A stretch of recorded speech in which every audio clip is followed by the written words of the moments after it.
Kalau menjadi imam, kita membaca Al-Quran apa adanya. Karena dia tauqifi, tidak boleh dirubah, ditambah dan dikurangi.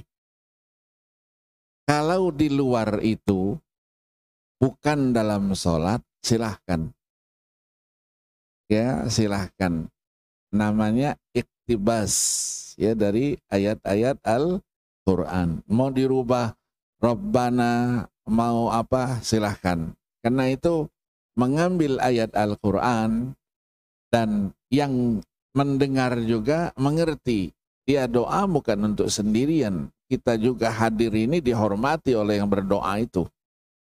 Jadi kalau dia mendoa dengan membaca ayat Rabbi auzi'ni, ya untuk dia sendiri aja.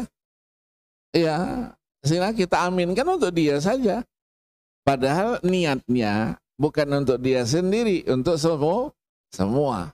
Ya, jadi di luar silahkan. Mau ditambah Rabbana, mau diambah Rabb hablana dan seterusnya silahkan. Tapi di dalam membaca sebagai bacaan ayat dalam sholat tidak boleh ditambah, tidak boleh dikurang. Ya, tidak boleh dikurang karena ayat Al-Quran itu adalah tauqifi dia. Ya, jadi kita silahkan saja, kita bersyukur. Oh, situ begitu kita baca ayat tadi itu, ya, fatabassama dhahikan min qawliha wa qala rabbi auzi'na an nashkura ni'mataka allati an'amta. Itu di belakang pasti koreksi itu. Ya, iya, subhanallah, subhanallah. Yang apal di belakangnya, yang tidak ngerti, sudah, jalan aja. Ya, maka yang di belakang imam itu harus orang yang hafal Al-Quran. Supaya bisa memberikan koreksi. Koreksi. Ya, koreksi. Jadi tidak boleh menambah satu huruf, mengurangi satu huruf dari yang diturunkan oleh Allah Subhanahu wa ta'ala.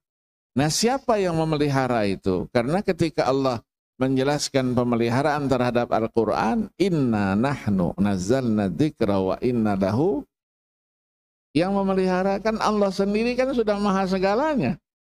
Kenapa harus inna nahnu? Itu ngajarin kita bahwa ada sekelompok hambanya yang diberikan karunia hafal Al-Quran, amalatul Quran. Mereka itu juga, ya, kalau bahasa Kementerian Agama dulu, penjaga langit. Para penjaga langit, maksudnya orang-orang yang hafal Al-Quran. Jadi ketika ada yang membaca beda dengan seperti yang diturunkan, maka dia harus memberikan koreksinya. Maka orang yang hafal Quran itu matanya beda, telinganya beda dengan kita. Jadi kalau dia melihat tulisan gitu, ada yang salah, matanya langsung menyorot situ. Begitu juga kalau ada yang didengarnya, pendengarannya, ada yang salah, maka telinganya langsung goyang-goyang tuh. Ingatkan, itu otomatis. Ya, otomatis, tidak perlu dipikirkan. Kecuali kalau makmumnya ngantuk. Imamnya baca salah, di belakangnya hafiz juga, tapi ngantuk dia. Dunianya dunia lain dia sudahnya kan, beda lah. Ya, jadi kita tidak boleh merubah ketika kita membawa ayat itu dalam bacaan sholat. Tapi kalau di luar sholat, kita iktibas dari ayat, kemudian kita gunakan ayat itu untuk pribadi, kita gunakan untuk secara berjamaah. Kita rubah Rabbana auzi'na an nashkura ni'mataka allati, tidak apa-apa. Ya, itulah kehebatan Al-Qur'anul Karim. Ya, kehebatan Al-Qur'anul Karim. Jadi kalau kita melihat menyaksikan sholat di Masjid Nabawi, Masjidil Haram, itu yang deret depan itu semuanya hufaz semua itu. Ya, dan bahkan ada yang kalau bulan Ramadan kan pegang Quran di belakang. ketika mau sujud nanti ditaruhnya di sini kan. Ya, itu dalam rangka menjaga ya keotentikan Al-Qur'anul Karim itu sendiri. Ya, kenapa? Karena kita bukan sengaja melupakannya, tapi terkadang itulah namanya lupa. Maka diangkat rufi'a an ummati al-khata'u wan nisyan wa mastukrihu alaih. Jadi diangkat kita kalau yang tidak sengaja karena lupa, ya diangkat. Tapi bukan sengaja kita melupakannya. Maka doa sering kita kan, Allahumma arhamna bil Qur'an waj'alhu lana imama wa nura wa huda wa rahmah. Allahumma dzakirna minhuma. Bukan nasina, nusina. Ya, kita sering salah, nasina. Nasina berarti sengaja kita lupakan. Ingatkan, enggak. Nusina. Nusina itu lupa, tapi tidak sengaja kita lupakan. Dzakirna, ingatkan itu. Jadi begitu kita merasa salah saja, itu sudah tidak enak nih hati kita. Ketika membaca ya, seorang hafiz ya, seorang hafiz dia baca ayat, apalagi masuk ayat-ayat yang mutasyabihat, satu dengan lainnya serupa dia tapi tidak sama dia.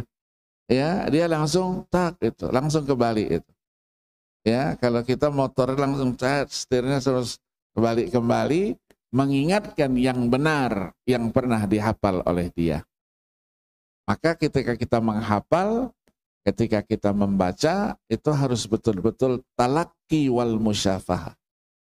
Supaya jangan salah, hurufnya jangan salah. Susunannya juga jangan salah. Kita baca di depan guru kita kan, kita baca, guru dengerin, begitu ada yang kemana gitu, ya itu langsung guru mengingatkan, ait katanya, kalau orang Arab kan ait katanya, ulangi gitu. Ulangi, kita kembali lagi, masih juga belum itu, masih lupa juga kita, jangan langsung buka Quran. Putar lagi, sampai ingat sendiri. Nggak bisa juga baru buka Al-Quran. Itu teori menghafal. Nanti kalau kita membaca sampai ke sebelum ayat itu, kita sudah ingat, dulu saya lupa di sini. Insya Allah tidak akan lupa seterusnya. Itu teori menghafal. Dulu saya menghafal Qurannya begitu dulu. Ya, di Madinah dulu dengan guru-guru itu. Di Raudhah dulu ya, tahun 76 saya menghafal Al-Quran, 77. Nah, caranya begitu, diingatkan ayat-ayat mutasyabihat, ya, yang berulang, yang tidak serupa dia tapi tidak sama, kita harus ingat. Surat ini begini dia, surat ini begini, surat ini begini dia. Ya, jadi sudah langsung terlatih. Nah, begitu kita lupa tadi, jangan langsung buka Al-Quran. Jangan langsung buka. Itu berarti tidak percaya diri. Kalau tidak percaya diri, akan mempengaruhi kekuatan hafalannya. Ya, itulah yang disebut dengan wa ilhamal malaikatil muqarrabin. Kita sering berdoa kan? Allahumma inna nas'aluka fahman nabiyyin wa hifdzal mursalin wa ilhamal malaikatil muqarrabin. Jadi kita menanti ada ilhamnya, langsung mengingatkan kita, kembali kita kepada yang benar dari yang kita baca itu.